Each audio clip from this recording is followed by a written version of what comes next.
Right. Hello and welcome to episode 48 of the ReptiChat podcast, the ninth most popular podcast for people that enjoy Marmite. A couple of quick things before we get started today. As you can see, my co-host Rid the Reptiles is here today. He doesn't normally join us, but for this special occasion, he is.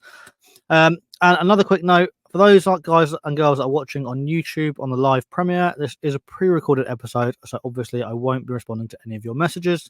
But regardless, I hope you enjoy the episode. Now, as always, before I get today's guest on, we do have a little bit of housekeeping. First up, new sponsor.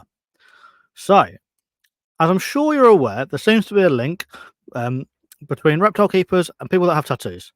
I don't know where this love for ink and scales has come from, but the majority of reptile keepers have tattoos. And that is why Bobby of Rango's Tats has decided to support the pod for the next few months. Bobby is based in Bishop Stortford at a studio called Obsidian Ink, and I recently made the trip over there myself to get some sweet new ink. So if you're a reptile keeper that likes tattoos or a tattoo enthusiast that likes reptiles, head over to Rango's Tats on Instagram, get chatting with Bobby, and start your message with the word ReptiChat, ReptiChat, so he knows that I sent you. Next up is Patreon. Patreon, I'm going to fly through this one quickly today, but Patreon, you guys are on screen now. Thank you very much for your continued support. If you want to support the Patreon, it starts at as little as £1 a month, and there is a link in the show notes below. And finally, as I'm sure you are all aware by now, I am a Tough Mudder ambassador. So if you want to have a go, want to save some money at the same time, use code TMBA TMBA24-Ben to save at least 20%. There's a few events left this year, and if you want to do it but you've got no one to do it with, drop me a message because I'm going to pretty much all the events, and I'm sure I would love to meet some of you guys and go get money at the same time. Anyway, moving on, let's get today's guest on as they are patiently waiting in the green room. Today's guest is the editor and author of Exotics Keeper magazine. He's hugely passionate reptile enthusiast and has been traveling the world on the hunt for herps. So, without any further ado, please welcome Thomas Marriott.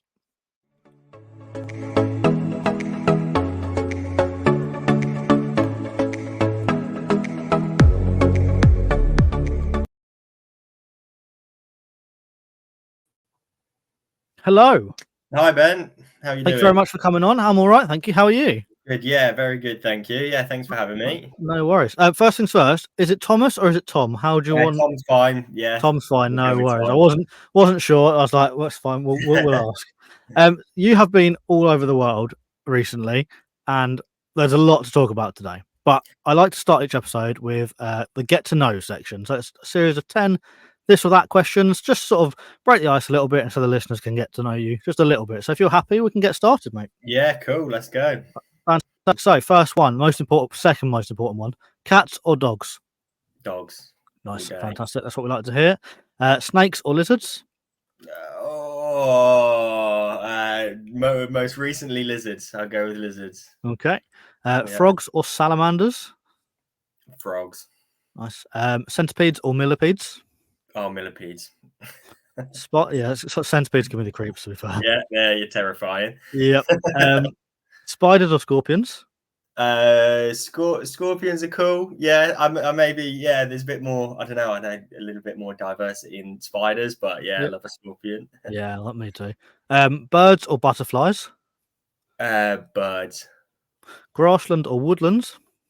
Woodlands. Beach or mountain?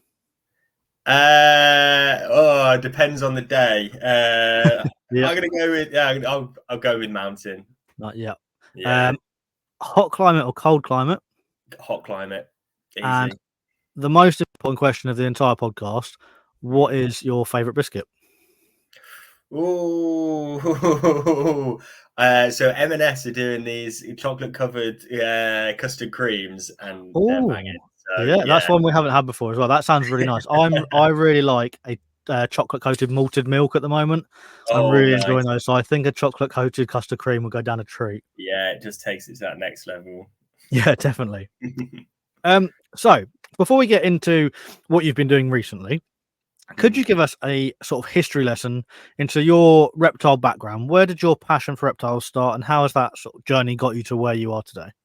Sure. Yeah. So, yeah, I was always obsessed with reptiles as a kid, I guess. Had all the books, watched a hell of a lot of sort of Animal Planet and that kind of thing. And I kept a leopard gecko. That was my first reptile when I was, I think, maybe 9 years old. So, yeah, always interested in reptiles, but actually this sort of shift to like a more of a professional take on it has been, I guess, kind of recent. Like my studying and stuff at uni, I studied English and media, so like my actual background is more down the journalism route. But I went and did a year in Australia, lived in Australia for a while, and on the way there went to Komodo. So at the time I was like writing a blog. I knew that I was passionate about wildlife and was sort of quite familiar with travel at that time. So yeah, started this blog. And it was just for enjoyment, really. I really didn't know what I was doing. I wasn't really trying to even build an audience. It was more about just documenting what I was up to and IDing reptiles that I was seeing, but still I wasn't like an experienced herper. So I was going out and trying to find stuff and basically write about it. And then when I got back to the UK, an opportunity came up to work for Exotics Keeper magazine. I obviously had like a pretty hefty portfolio on some of my experiences. I also I wrote for a newspaper for a little while as well. So I was quite, confident in picking up the phone and interviewing people and stuff like that. So once I saw the opportunity, I was straight on the phone I actually did a piece on Siamese crocodiles and another one on emerald tree boas. And at that time it was about, picking up the phone, finding the best expert to speak to, interviewing them and writing it up as I would with any sort of news story. But then from there, obviously, my knowledge of different species and stuff that I'd, like at uni, I also had like an axolotl and stuff like that. So I was no stranger to it, but I was piecing together and contextualizing my own knowledge and obviously spending a lot of time speaking to a lot of very knowledgeable people. And I guess it's really snowballed from there. Yeah, wow. Yeah, I think it's quite interesting as well. A lot of people seem to have started, like that I've had on the pod, start very young. So like we're talking pre-13 years old, and it normally is a leopard gecko that they start with. Leopard gecko or a corn snake, I find. And then to go from that to, like, obviously most people spiral and go down the hole of having loads of reptiles. You've gone the other way sort of and have gone, I'm going to go and see loads of reptiles, which is really cool. Like, I love going through your Instagram and I'm like, that's really cool. Oh my god, that's so cool. Oh, look at that. I can't believe seeing that. It's awesome. It is. It's nice to sort of see it in that wild context. And then, but also, I love keeping, I love the sort of science behind it and how passionate people are about keeping reptiles, so to sort of mirror the two and sort of like I say, contextualize both aspects of it and learn more about the behavior of wild animals in a captive environment and learn more about the wild sort of ecology of a reptile that is popular in captivity. It's just fascinating. I really like to see it from both angles. It is. It's nice to get your perspective, and we will further on in the chat as well, because obviously, well, not obviously, but normally, in my experience, which is very little, you tend to have people they're either out in the field all the time, or you have the pet keepers, and there's not very often that the two merge together that I've experienced anyway. So, like, obviously, you were in New Caledonia looking for cresties, and we're going to get onto that at the end of the episode. But there's a lot of stuff there that I know we can bring in to captive keeping, and we'll get onto that. But before we get onto that, we'll chat a quick little bit about Exotic Keeper magazine, if you don't mind. Yeah. So I've been subscribed to the magazine since issue 1. I'm very proud of myself. Awesome. And I've got I've got paper copies, every single one, and I love that, like the day of the month where the magazine comes through. I have to say, I opened this month's one, and it's so colourful on the cover. I absolutely love it. Brilliant. So, how did you get started with EK Mag? What's it aimed at, and how can people get hold of it? Yeah, so as I say, I was sort of writing. The magazine had already started. It was a few issues in, and then they were looking for a new sort of features editor. So I joined in on about, I think it was issue 2, maybe 3. Really early. and yeah, so I've been doing this now for the best part of 4 years. So yeah, it's been nice to see the project grow and change. And it's the whole thing is really, we have a freelance designer that I work with, and he used to be on board full time. But yeah, I managed pretty much every aspect of the project. So the first few years, a lot of it was obviously, trying to interview people, getting the best articles possible, and then over time develop them networks with those experts that are willing to write articles as well. So we now feature a lot more articles from other people. Also, trying to have a bit more sort of social media outreach. That was something that was probably lacking in the early days, because we were just sort of building up that community. But now it's really nice to see a lot of feedback from people from all different aspects of keeping, people that keep all different kinds of stuff, really loving the project. So yeah, it's been nice to see it grow. There was a time, we've always sort of tried to feature different content from different taxa. So we also feature quite a bit of aquatic stuff.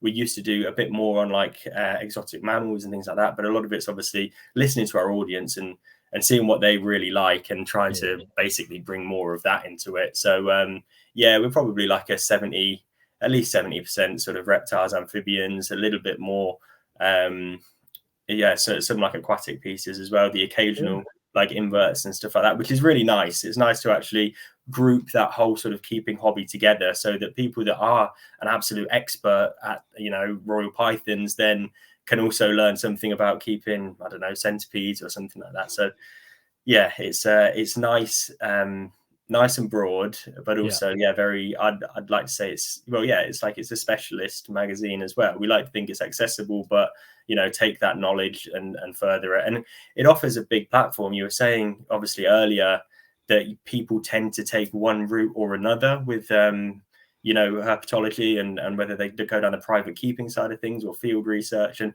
it's true, like people, there isn't a strong enough relationship, I don't think, between the two sort of camps of people that love reptiles. So having this platform there for people for conservationists that are being overlooked, they're putting their heart and soul into field research for some brown frog in the middle of nowhere. They're not getting out to the masses. Meanwhile, you've got people that are dedicating their entire lives to breeding a certain species that they love, and they're sort of getting shunned by conservationists and field researchers. So having that mix is it's a privilege to work on, to be honest.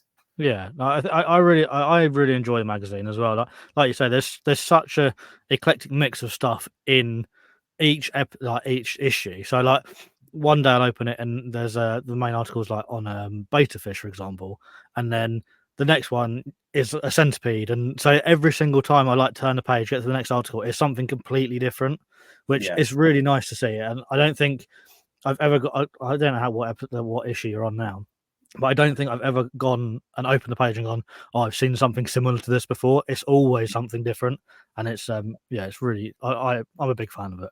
Oh, good. I'm glad. Yeah, thank you. As I say, it's such a passion project, and because I have got a handle on pretty much every aspect, when I get a bit of feedback that's positive, whether it's about an article or a bit of social media stuff that goes out, or even like a positive interaction with customer service kind of thing, it's really nice, actually. It feels really good. So good. And if people want to get hold of EK Mag, where can they get hold of it?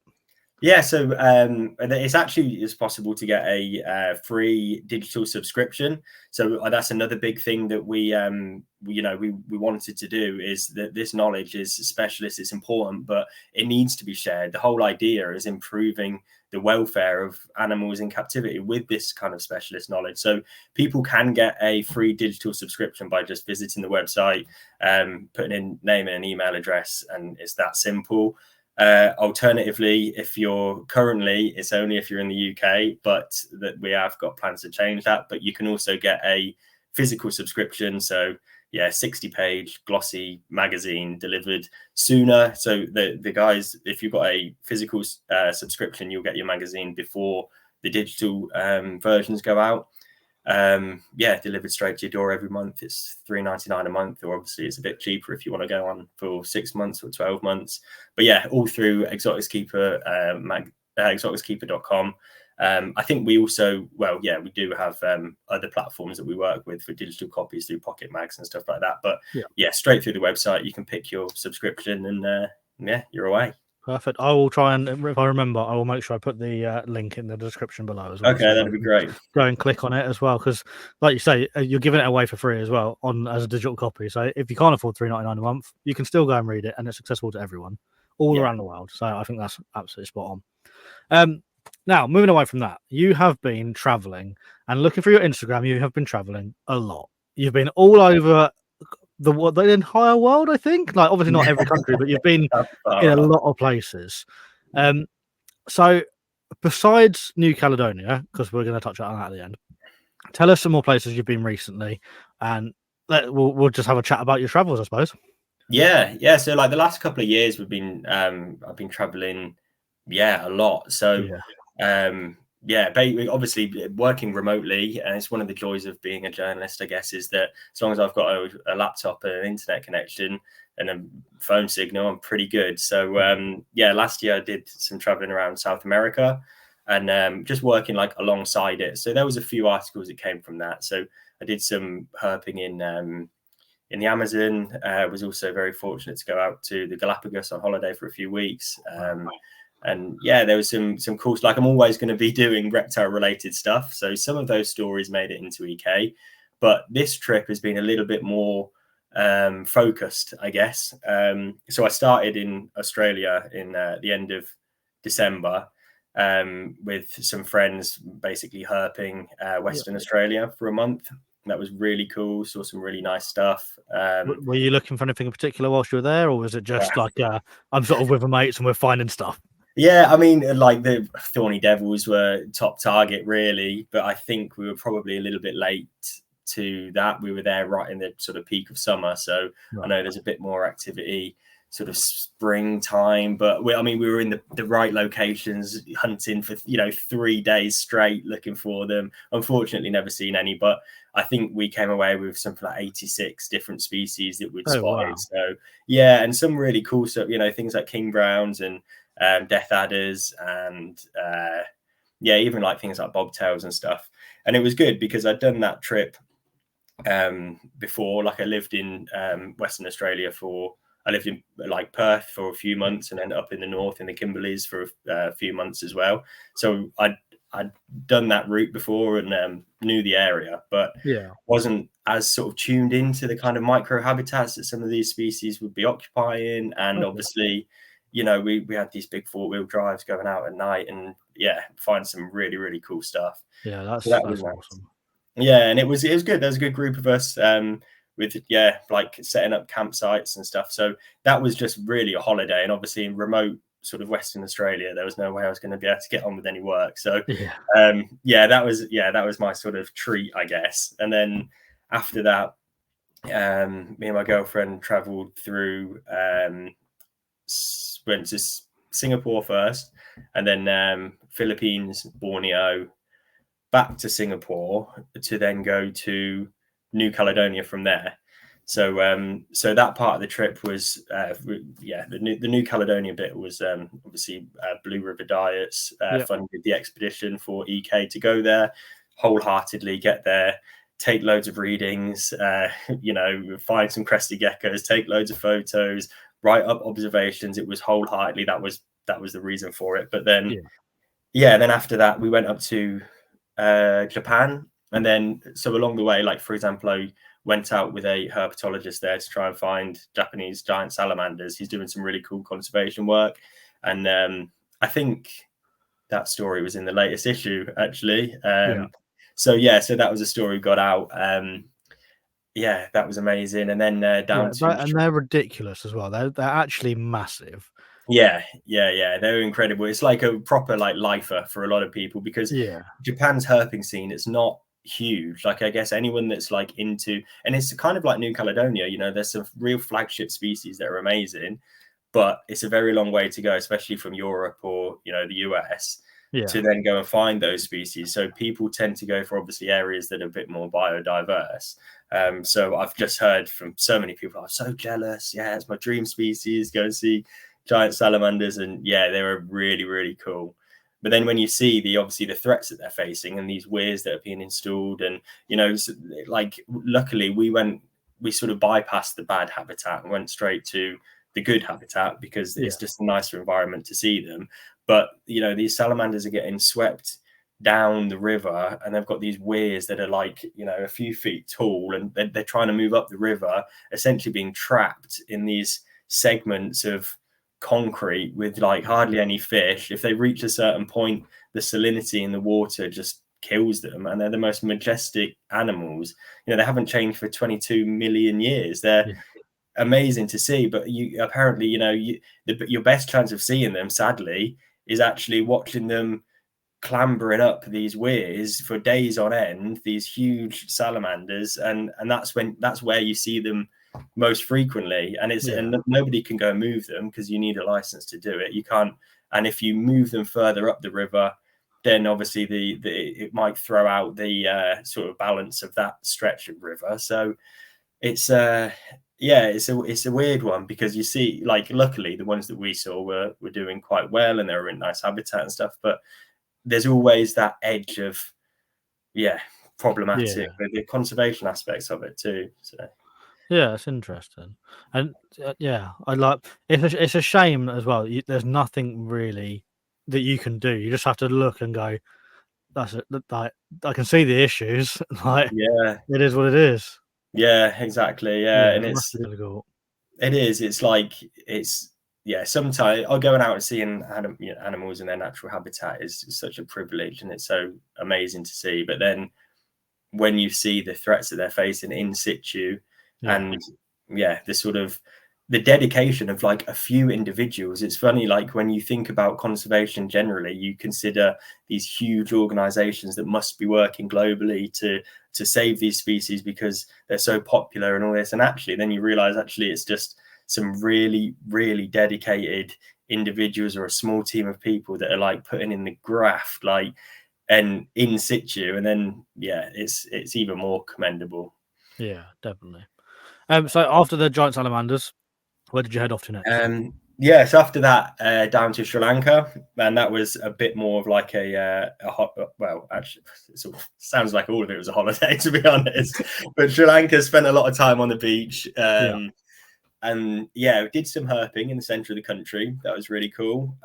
Sri Lanka again it's a super biodiverse area. I mean, it makes sense. Obviously, so much endemism. It's like remote-ish island, but also the central highlands of Sri Lanka have really unique species. So each sort of mountain range, you see that sort of speciation between different, especially like some of the lizard diversity there is really cool. So unfortunately, I only did maybe a few nights of herping in Sri Lanka, so it's definitely a country that's on my list to go straight back to.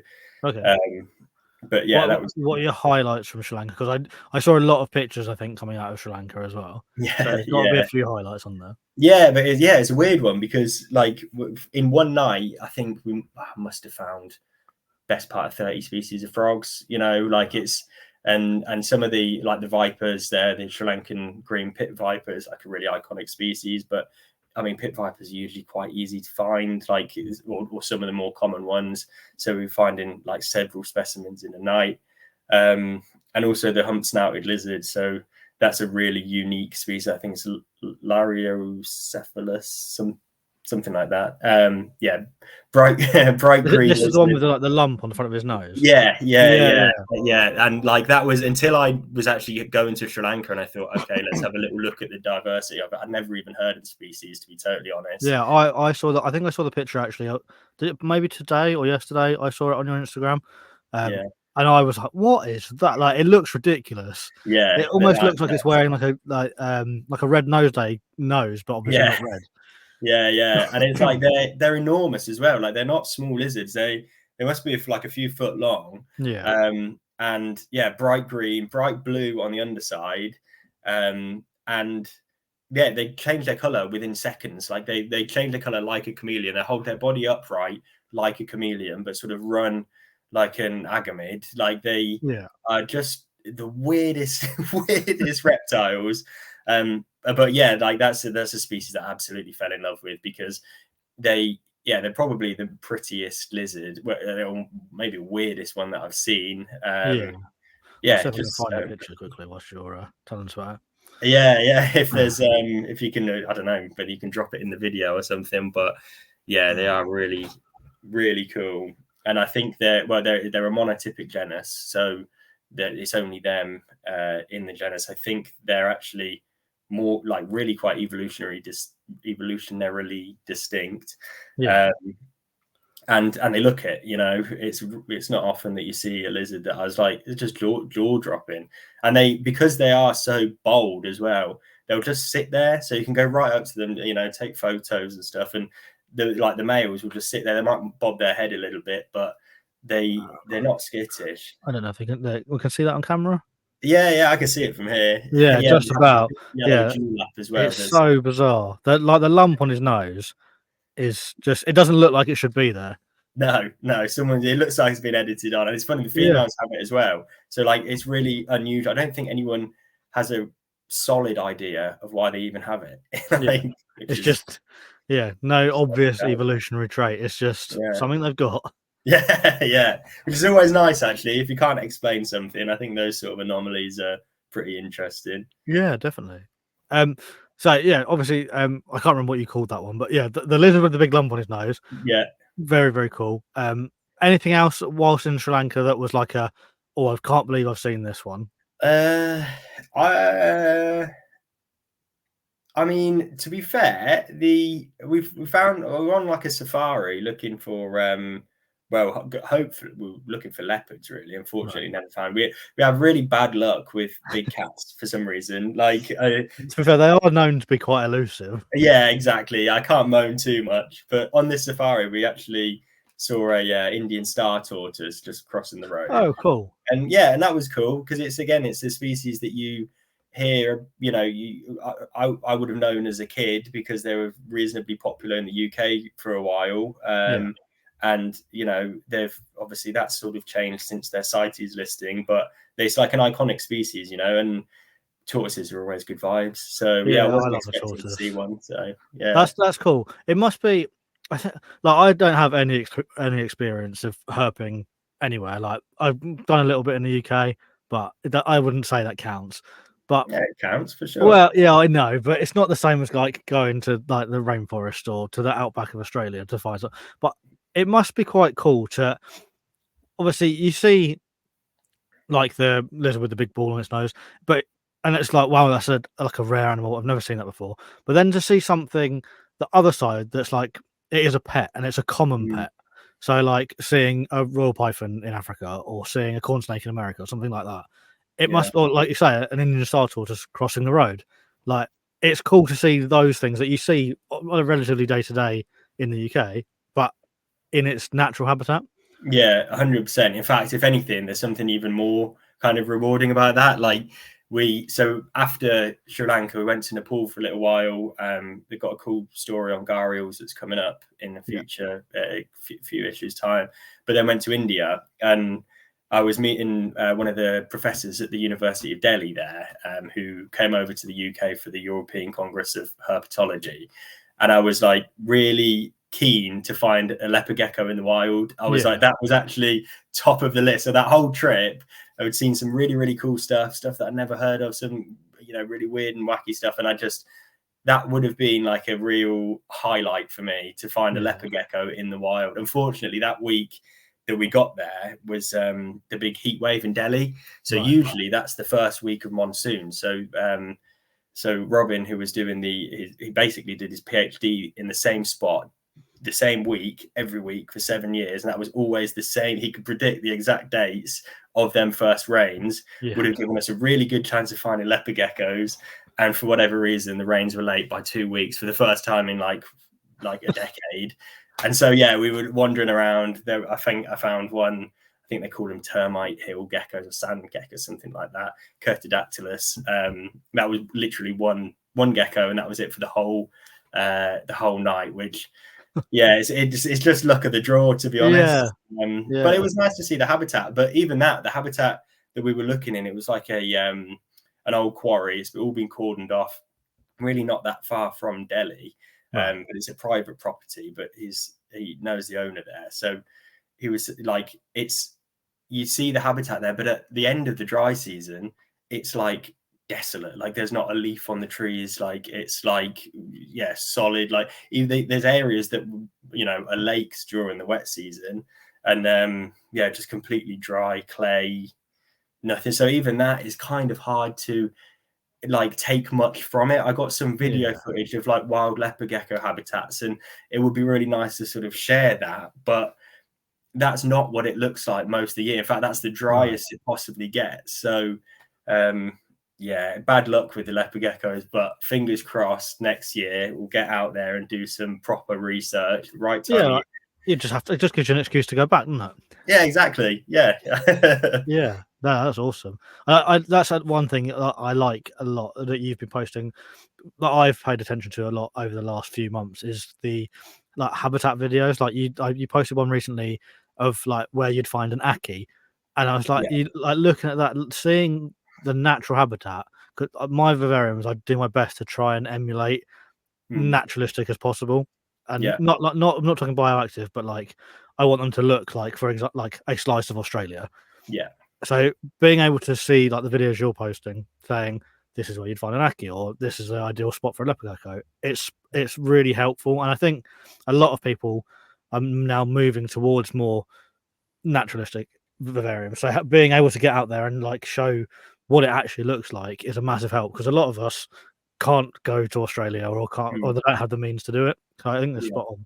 And I think, yeah, there needs to be more of that, even just habitat shots. And the thing is, there's people out there doing it that, bearded dragon stuff, people that live alongside it, that keep reptiles, that are engaged in a community and things like that, corn snake habitats and stuff like that. Like you can envisage what a habitat looks like, and that you can get photographs of a habitat, but the micro habitats, people will know a particular spot to Yeah, find these species, and that spot exists because of these micro habitats that are really unique for some species. Like you look at the distribution of, for example, like when I was in the Amazon last year, there we'd be looking for rainbow boas, and they've got an enormous distribution. You can find, they're all over sort of the northern half of South America. But then the guides that would tell you, right, this particular sort of river stream is like this like little river system, or this stream, or this little flooded pool. This is where you find the rainbow boas. No, yeah, there's no point in even walking on the looking on the rest of the hike. This is the best spot for them, and you sort of go, well, that's so like confusing. It sort of it doesn't seem to make any sense, but there's obviously something in it. So if you know that you can find a species there, or that people often see a species there, they have a preference for that particular location, getting some photos of it and some videos of it, and just getting it out there is real like golden nuggets of information, and it's should be shared more frequently. I think people that have the means to go out and herp and look for that sort of stuff should be doing everything they can really to take as many photos and as much sort of environmental data for the commonly kept species,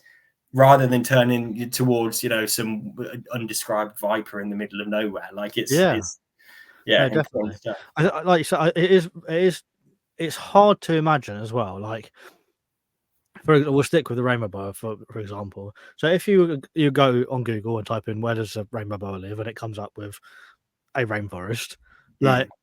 that's quite a big, like, although a rainforest is one environment, like you say, there's lots of microclimates inside that, and Yeah, it's the same as like in the UK, for example, adders. You'd find adders on the South Downs, but yeah, I live near the South Downs, and the like each time you go through a gate, it's different. One bit's chalky, one bit's a field full of like exactly. Yeah, lavender, and you, like you say, you need the experts to go, well, we're in the rainforest, but actually we'll find them in this 3 meter square area here, and this is what they like. So being able for like you to go out and go, oh, I'll temp gun that bit. It's this they're hiding in the cool bit, which is X amount of degrees, or it's more humid over there. I think, like you say, is really helpful, and to be able to give that, like you say, for the more commonly kept animals. There's no reason why we shouldn't be doing it. I follow a guy on Instagram called Frizy, and he's Australian. He's regularly out catching wild bearded dragons, and to see like the body condition of a wild bearded dragon compared to a bearded dragon in captivity, they look like two completely different animals. Like, it is mad. So yeah, no, I think it's all really beneficial, definitely, and it's a cool experience as well, isn't it? Yeah, exactly. You know, sometimes I feel like I sort of go on about it a bit to the point I'm driving people crazy talking about like traveling. You just need to talk to the right people. Yeah. Well, that's it. If I could just vent it in a magazine and the magazine does well, then I know that I'm going to be doing something right. Yeah, exactly. No, definitely. So, New Caledonia. Let's move on to that. So, you briefly mentioned that it was funded by Blue River Diet. So, tell us about the trip as a whole. Why did they fund it? How did it come about? And what was the purpose of the trip? Yeah, so Blue River Diets are they're a reasonably new complete crested gecko diet. I'm sure some of your listeners will be familiar with it, but yeah, it's all made in the UK, all like organic natural ingredients. There's something like 5 different flavors at the minute, but it's the idea basically being to be the best crested gecko diet out there. And yeah, they to do that requires that real specialist knowledge that sets other brands apart. So obviously, for me writing Exotics Keeper magazine, there's heaps of tie-ins. I've got the perfect platform to get that sort of information out there to the everyday keeper. Yeah. But at the same time, Blue River Diets, they want to. We were going over there. I was identifying as many plants as possible. I was obviously finding geckos, finding whereabouts they are. We were taking environmental readings over the course of 3 weeks. Now, that's obviously in the wet season, so we might have plans to build some more data sets up at some point. I might have to get back to you on how much I can say about that. But the idea being we need the best modern understanding of what crested geckos are doing in the wild, but also things like new product development stuff. I don't really know how they're going to handle all of the sort of research and anecdotes and suggestions and stuff that I'm sort of passing on to them. But there's certain things that we're just not doing in captivity that the crested geckos are experiencing out there in the wild. Obviously, trying to find dietary research is quite difficult without doing like invasive measures. I really didn't want to be catching geckos and doing stomach flushes and all that sort of thing. And all of that needs licensing, and it's a serious project there. And it's so really it's identifying what the habitat looks like, the sort of ecology, and where those crested geckos fit in to that habitat, and identifying different berries, different fruits, even sort of things like insect diversity, and understanding the environment. So for them, obviously, they're getting all that research side of things. For EK, we can push the story out as well. And just get a better understanding of New Caledonia. If it's something that is going to be a bit more on their radar to do that sort of wild research, it's good to just get out there, understand where the geckos are, even in terms of like habitat, like mapping and stuff like that. There's not really looking at the sort of habitats on places like the Isle of Pines and things like that. You realize that their distribution, in my opinion, is a lot more restricted than people think. Right. Like, it's very, very small. There's a very specific habitat that these crested geckos live in, and I know their current listing is vulnerable under the IUCN. And I'm no like professional herpetologist or anything like that, but it looks like it's. And to be fair, the habitats are not currently, I don't think, facing any significant like degradation, or they seem pretty pristine, albeit invasive species pose a threat. But yeah, it's just getting out there and just learning more about it. So yeah, Blue River Diet said, yeah, let's collaborate on this this expedition, get you out there, and yeah, learn more about New Caledonia. Really, Yeah, but that's cool to be fair. Like, I couldn't even picture New Caledonia. Like most places, if you say like the Amazon or the Australian outback or Borneo, like you can get a bit of a picture in your head. yeah, New Caledonia is one of those that I'm not as like I can't really imagine how it looks, if you know what I mean. Like, yeah. so what sort of give us a brief description of the environment. So what are we looking at? Where are Cresties living? Yeah, so I mean, like New Caledonia, like you say, it's weird. I expected it to be very similar to the east coast of Australia, and some of the flora there definitely is sort of similar. Right. But on New Caledonia, the crested gecko, there's about 3 populations of crested gecko, or known populations of crested geckos, broadly speaking. There's one in Blue River Provincial Park, hence the name Blue River Diets. There's also one at the base, or sort of of Mount Zumak, and both of them are on Gran Terre on the main island. And then the third population is on the Isle of Pines, and it's that population where the first crested geckos came from. So that's where they were first exported from. It was also, I think there's a bit of misunderstanding, but as far as what Philip de Vosgeles told me, is the actual first crested gecko that was sort of found in 1994 that then led to its rediscovery actually also came from the Isle of Pines. So a lot of what's happening there really is centered around the Isle of Pines, and that's because the populations on Gran Terre are just tiny. There's a handful of sightings, a handful of observations over the last like 10 years, probably 20 years. But whereas on Isle of Pines, actually, they're abundant would be the wrong word, but you can find them. They're not. You go to the right habitat. You process of elimination, you can identify which habitats they will be in, and then you can find them there. But even that's quite interesting. So the cresties live alongside leeches that are much higher up in the trees, and chahua there as well. There's also a species of Urodactylodes as well. And some of the islands off of the Isle of Pines, which are like tiny little islands, so nobody lives on them, or nobody, you can take a day trip there maybe in the summer. They're like, there's a few, I think there's leeches on one, there's another species of skink. So there's like mixed diversity on all these different islets. But yeah, the Isle of Pines population is where I centered most of the research. That's where I was out non-stop looking for, taking data and looking for, cresties. Yeah. We did spend some time on Gran Terre and sort of look for the gargoyle geckos as well. I didn't have any luck because the weather conditions were awful while we were there. But it's just luck of the draw. It's what happens when you go in cyclone season. On the one hand, wet season is usually great for finding reptiles.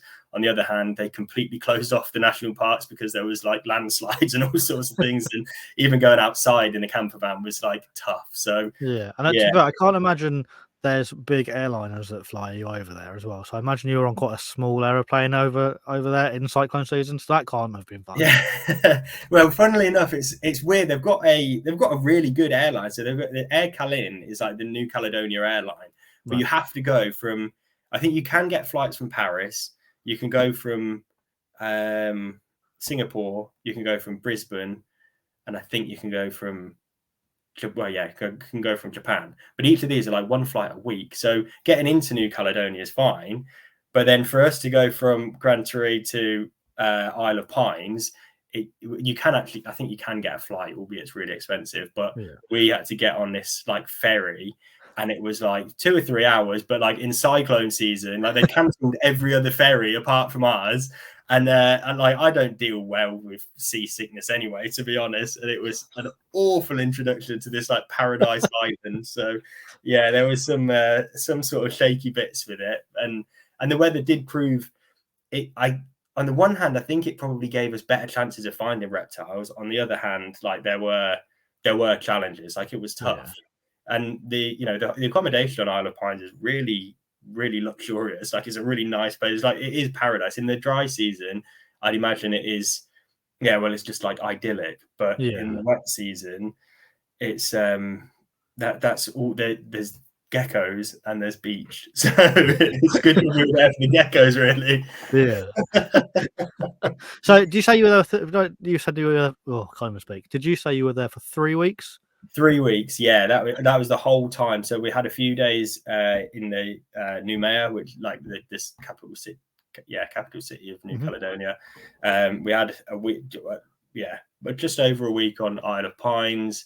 We had a bit more than that, and then like just over a week on Gran Torre, in a camper, just sort of moving around. And we tried to get to the Blue River population of crested geckos and see whether there was that much difference. We did get some photos of the habitats over there, but it's so complex. Like to find where the exact location for those crested geckos are on the main island is really, really difficult. Whereas on Isle of Pines, as long as you're looking in the right sort of tropical forest, you can find crested geckos. The problem is, the center of the Isle of Pines is all like pine trees, and then you've got areas that are way too sparse that are just like beach and palms and things like that. So then you've got this strip of I'd imagine it's primary, but sort of humid forest, I'd probably call it. It's not really rainforest, but runs across the north of the island,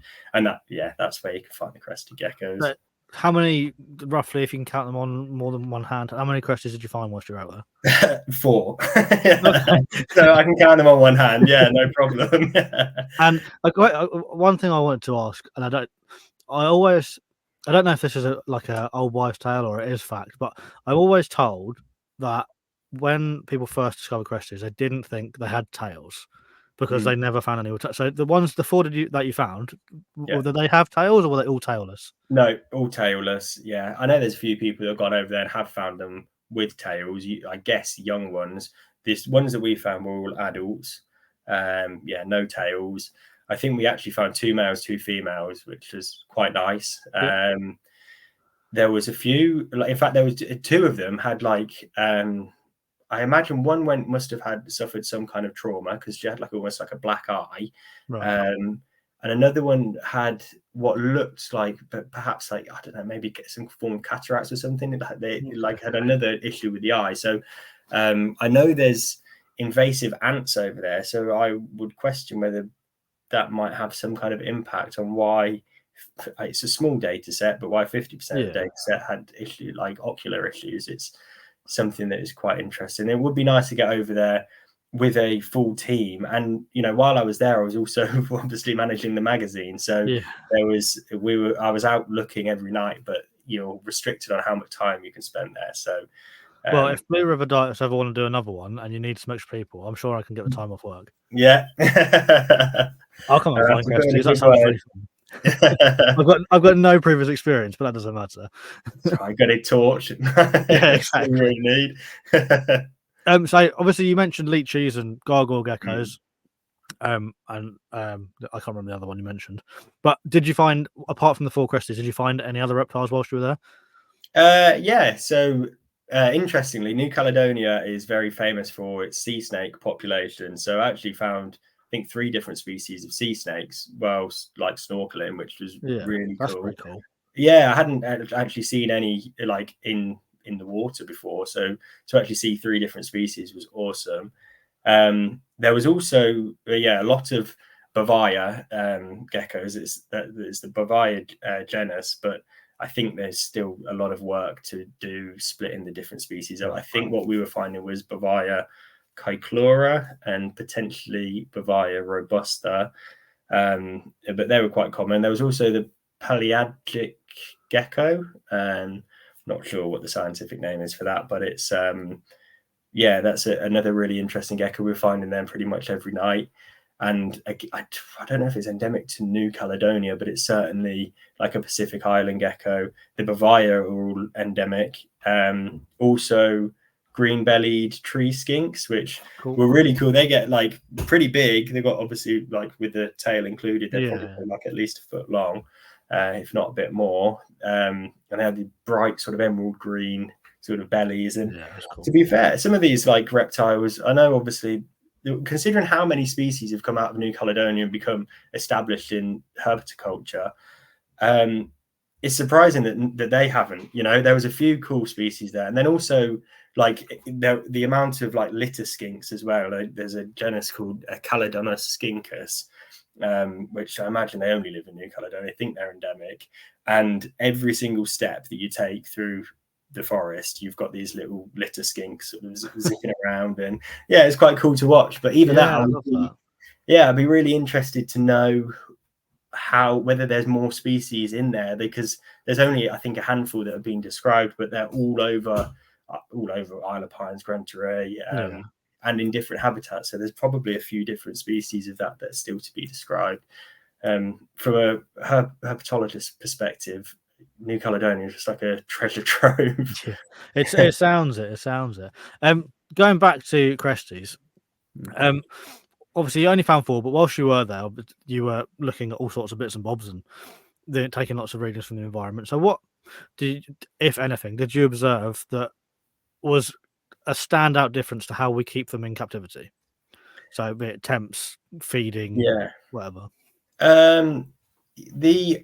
Again, this is where it's kind of frustrating to suggest this, because we went in wet season, and it was probably that there was a cyclone nearby that may have thrown the data off, but the humidity never dropped below 85%, and it was always like in excess of 92% after dark. Like it was, and strangely, and that was within the habitat of where these crested geckos were. So you were finding it just wouldn't drop, even on days when it was like reasonably sunny. It was raining almost constantly, but when you had like 6 hours or like a pretty long stretch of time without any rain, you still had this really super high humidity. And I never expected a Pacific island that close to Australia to be that like wet, to be honest. Like even I go most places during wet season because it's so good for herping, and places like the Amazon and Borneo and a bunch of different places that are tropical rainforests that see a lot of rainfall, and yet I have never seen as heavy and consistent rainfall as in New Caledonia. And it's just, I mean, it's typical, but you think that whilst there is some stability in the climate there, like for example, around 7 o'clock in the morning, you were looking at, I think it's written down in the article, but I think it was around 21, 22 degrees, and it would lift to about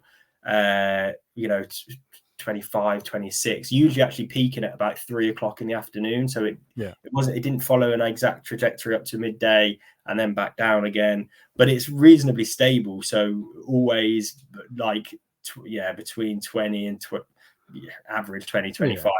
Whereas other places you would see huge nighttime drops, and then so that was interesting, because I thought, well, actually we do that quite well in captivity.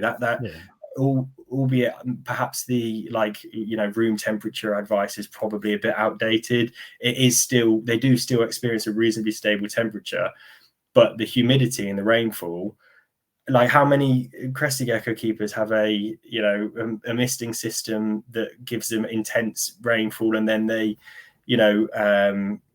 some of these terrariums now obviously have drainage systems and stuff, and they can, I'm not saying create like a whole rain chamber for crested geckos, that wouldn't be practical, but heavy downpours and then increased humidity, and even some seasonal fluctuations. So if that's what it's like in the wet season, perhaps it is a lot drier in the dry season.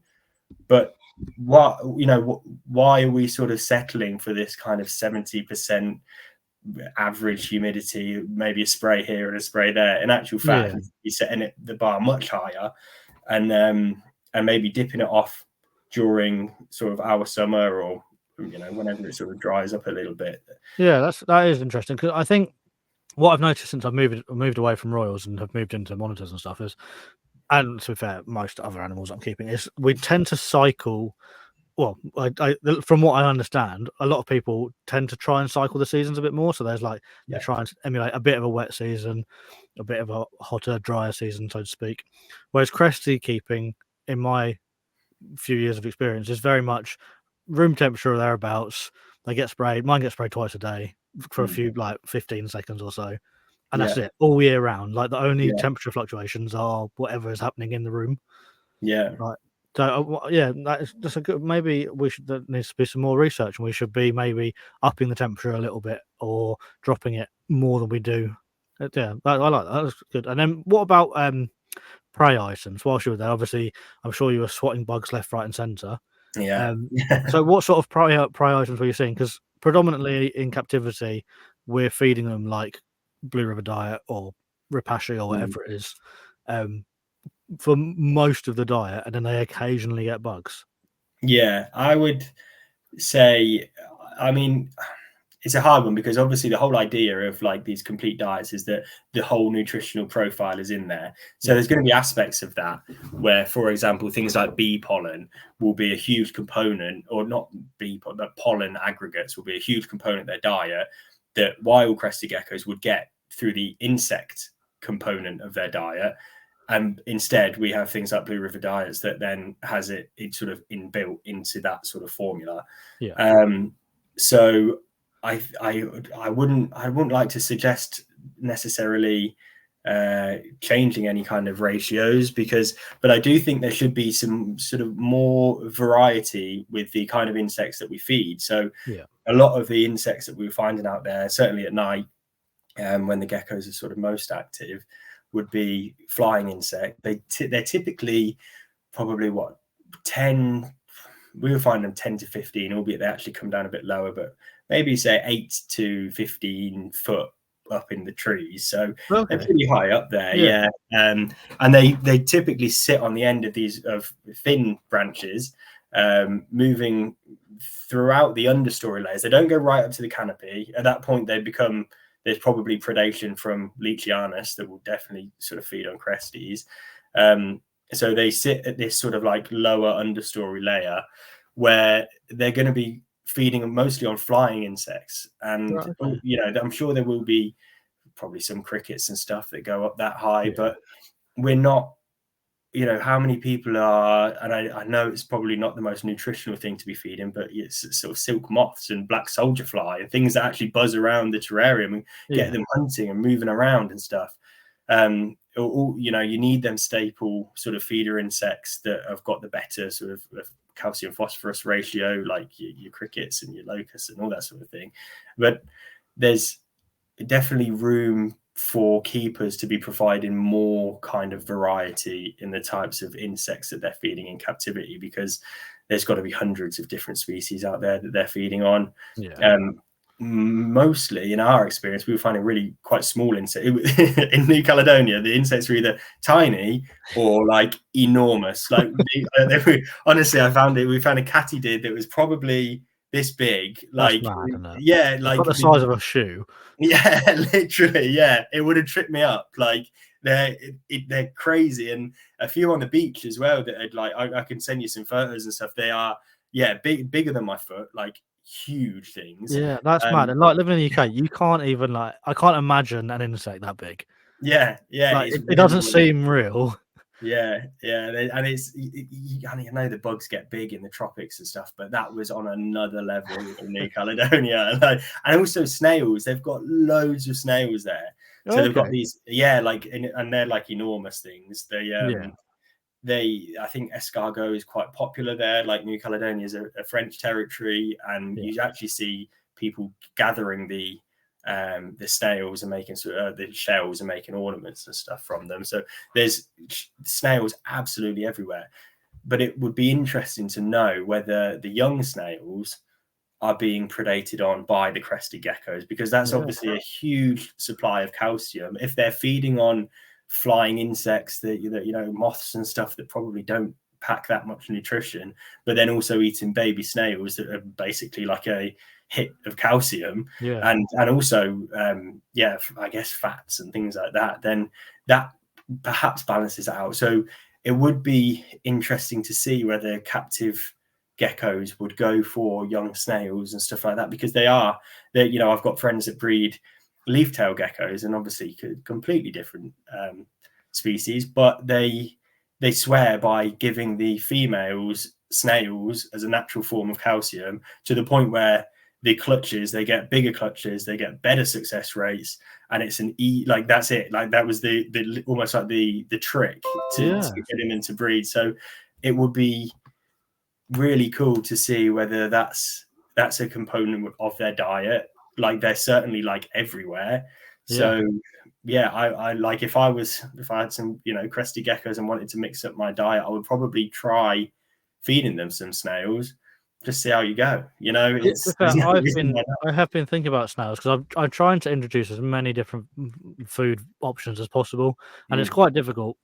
Like obviously, most of us just go to our local reptile shop, and they have the same 4 options most of the time.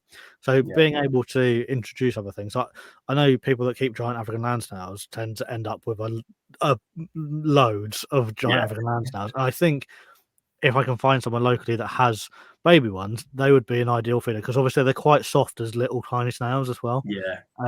So yeah, I didn't even think about offering it to the cresties, but that's a good idea. I will have to do that.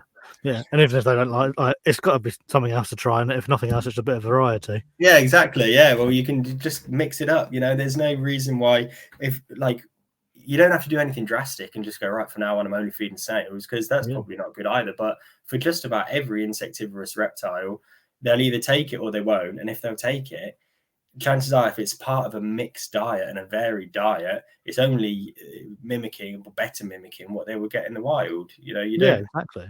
Yeah. It makes perfect sense. It's like people, wouldn't it? If you just ate one thing, for example, if you just ate steak forever, you're going to be missing out on something. So if I just ate crickets, I'm going to be missing out on something. So the more options there are, the better. Right, we are going to start wrapping up, but there's a few more questions before we get to the end of the pod. Was there anything else of note you observed whilst you're in New Caledonia that you think is worth mentioning on the pod before we move away from that? One of the big ones, I guess, crested geckos and gargoyle geckos do not live in the same habitat. They don't live side by side. They don't live they actually live pretty much completely different habitats. Like gargoyle geckos are a bit more sort of varied with their with where they live, but the heart of their distribution looks very different to where crested geckos live. So I would say this sort of overarching idea of let's treat all New Caledonian species the same is ridiculous and outdated, and there needs to be more research done on exactly where they're living, even to the point where the species that do live side by side, like your chameleon geckos and your chahua, your leeches, your cresties, you have a different search zone for each species. You know, you have your chameleon geckos not on the ground, but a few feet off in little Schefflera sort of plants. Then you have your crested geckos, your chahuas are a little bit higher, and then your leeches are right up in the canopy where there's the branches are almost completely disconnected from the canopy. So they completely same habitat, completely different microhabitat. So that is something that I wish we'd spent more time, because obviously the main goal was to find the cresties. So, if we get the chance to get back out there, for sure, I'd like to do more work on gargoyle geckos. We've put up a few videos, a few shots of the habitat where you do find them on the EK page, and we're doing an article as well. So there's a bit of information there, but it would be really cool to really get snapshots of the different species and the differences there. So yeah, definitely. Like you said, it's not something that people tend to think about either. No. It's like they live in New Caledonia. They must all live in harmony all together. Yeah. No, that's cool to think of the different layers. I suppose you can almost similar to like fish tanks. I don't have a lot of knowledge in aquariums, but I did just keep tropical fish way back when. And obviously, when you're picking fish, if you have a large aquarium, you tend to pick ones that you get a few that stay at the bottom of the tank. You have the ones that live in the middle of the tank, and then you get the ones at the top. And if it's exactly the same as that, but on trees instead of in water. Yeah, exactly. And even to the point where they've evolved to not be predated on, like gargoyle geckos. I was reading a really interesting paper a few weeks back that they potentially have the most varied diet of any gecko on Earth. Like you find that they eat the little ground skinks, the leaf litter skinks. They also eat bovia skinks. They also eat berries, fruit, seeds, pollen aggregates, they're eating insects. I think there was even like a case of them potentially eating crested geckos, or so. Like no, it wouldn't have been crested gecko, no, because they don't look side by side. But it was like a massive, varied. Like if it fits in their mouth, they're eating. Pretty much, yeah, exactly, yeah. And it's not. I'm not saying that's. We need to be trying to incorporate vertebrates and other reptiles and stuff into their diet, but they're not. Like that's just different, you know. There's these sort of like it's very easy to make these big sort of assumptions about a species because it lives in the same country and there's, you know, and I think that can be quite dangerous. And with the crested geckos, well, obviously the big one is like UV. I think nowadays most people know that they should be providing UVB to pretty much everything, if not everything. So that sort of we found them out in the day. You know, we found at least one specimen out in the day. I know other people that have gone there. Emmanuel Van Hagen, I know, I think Philip did as well. Philip and Frank, when they went, were finding crested geckos out in the day and nestled up in tree ferns and stuff like that, but exposed. You know, there's definitely, they're not hiding away in tree hollows until the dead of night. Albeit on that same token, we were measuring UVB of like 0.5 pretty much everywhere we went. It was really, really low. But they're still getting some. So that's what what's the, I can't remember. Is it Arcadia Forest Dweller? Is it? They do the shade dweller, but it's like a 2.5%. Right. Yeah, something like that would be ideal. Just that low level stuff for them to experience. They can be out in it, and even like the perches and stuff. You know, like I said, they're on really thin branches. They're also moving horizontally, whereas most people, I think a lot of people, you know, will set up their enclosure to look nice and make the most of 3D space, which is great. But maybe there's an argument to actually have these like perches coming out horizontally at the top of the enclosure and then try and incorporate a bit more foliage at the bottom.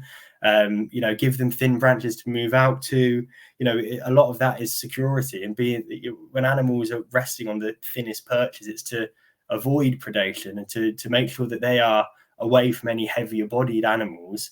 So in the same way that chameleons will grasp onto the thinnest little branches, it almost looks weird, and snakes rest on, you know, what looks like I don't know, matchsticks or whatever. Like maybe there's an argument to be doing a bit of that with cresties as well. So that's interesting. It's good that's some good food for thought to take on board as well. Like my cresties need their enclosure needs revamping soon, so I'll take some of that on board, because I've noticed at the moment that they've got a lot of live plants in there, and they always spend more time on the leaves of the plants than they do on the perches, and they've got quite like chunky perches in there at the moment. So when I get around to I'm going to rip it out and completely start again. I will have more skinnier perches in there instead of the big chunky ones that take up space, because if they I saw a picture you posted a couple of days ago, I might have been today, of a cresty in a tree on literally like the thinnest twig I've ever seen in my life.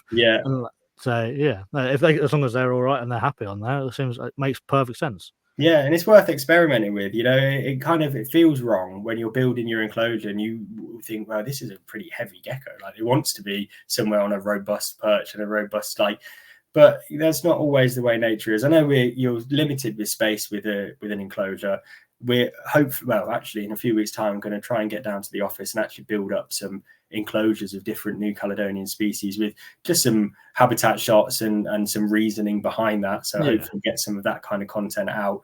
You know, I'm not some experienced gecko breeder that's had so I accept some criticism around like the practicalities of building these things. So hopefully if I can get down and actually get my hands on some products and try and build like what I would consider the right or a good snapshot of the wild, then the whole idea is that everybody sort of experiments with these different things, and together we can advance that. And you can't always see the benefits behaviorally with these kind of changes because they're so minor, but if there's more research into the habitats of wild reptiles, then at least we've got something to aim for, you know.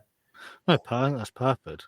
I think that's a nice way to move on to start wrapping up. So I've got 2 more questions for you before we wrap up today. Okay. The first is the official final question of the podcast. And Right. then there's one after that as well. But this is like the final question. So Cool. it's a double barrel question. It never used to be, but it has evolved as all things do. So the question is, if time, money, space, and legality were no issue, what animal would you like to keep? But also the second barrel, which reptile would you like to keep? So there's two there. Oh, okay. All right. Okay. So animal, actually, an African pygmy hippo, I think. Cool. And like Okay. they are, I love them. They're so cool. Like Yeah. every enclosure that I've seen in a zoo, they do an amazing job. If I had all the money, time, resources, everything else to give that animal what it needs, which I'm sure I never will, probably a pygmy hippo. That's one that I never thought would come up, and that I love that. I love a hippo. Yeah, they are cool. And then reptile. It would be a tree monitor, maybe a yellow tree monitor, the Ricingeri. Yeah. Maybe a green, like any of the green ones that I seem to have met in captivity are just the most charismatic, awesome little things. Like, again, I wouldn't, unless I had all the time and resources and everything to do it right. Like, it's like just a dream for me. But yeah, for sure, it would be tree monitor. They're so cool. There'll be a lot of listeners and viewers watching that'll be really happy with that. Like, Yeah. there's a group of us, and everybody apart from myself has got a tree monitor or a fistful of tree monitors, and they're always arguing about colours. And I'm not going to go into it today, but I think the blues are the best ones. Yeah. And finally, moving on before I cause an argument in the chat. Luckily, I'm not there live today to witness it, but I'm sure they'll be arguing about it. Finally, what do you have going on with regards to yourself, with regards to Exotic Keeper magazine, and where can people find you? So I just got back from the trip. So actually, I got back from India last week. So still settling back into UK life. Exotics Keeper magazine, you can find it www.exoticskeeper.com, at Exotics Keeper on Instagram, and just Exotics Keeper on Facebook. Shouldn't be too hard to find that.